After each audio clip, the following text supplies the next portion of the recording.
যেহেতু আপনি এডুকেশন গ্রহণ করতে পারেন, ইনফরমেশন গ্রহণ করতে পারেন, আপনি এন্টারটেনমেন্ট করতে পারেন, আপনি যে কোনো বিজনেস করতে পারেন, অফিসিয়াল জব করতে পারেন ইন্টারনেট के लिए।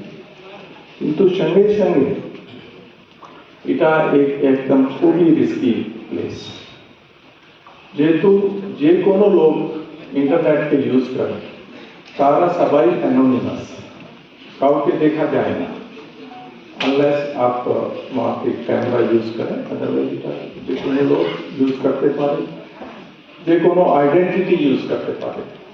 যদি কারোর নাম রাম, উনি তার নাম শ্যাম দিয়ে তার অ্যাকাউন্ট ওপেন করতে পারে, তার আইডেন্টিটি আরেকটা নিতে পারে ও আপনার সঙ্গে যোগাযোগ করতে পারে।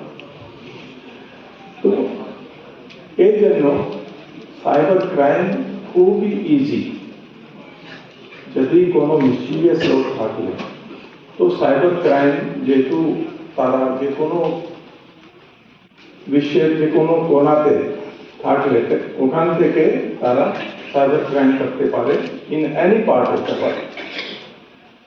একজন ভিয়েতনাম বসে এখানে ক্রাইম করতে পারে, আপনার কাছে কোনো মেসেজ পাঠাইতে পারে, আপনার কাছে যে কোনো লিঙ্ক পাঠাইতে পারে, লিঙ্ক দিয়ে যদি আপনি এটাকে ক্লিক করেন তো সঙ্গে সঙ্গে উনি আপনার কম্পিউটারে অ্যাক্সেস পাই যাবে, আপনার কম্পিউটারের ভিতরে ঢুকে যাবে और আপনার কম্পিউটারের ভিতরে যে কোনো भी ইনফরমেশন থাকে এটা উনি পাই যাবে।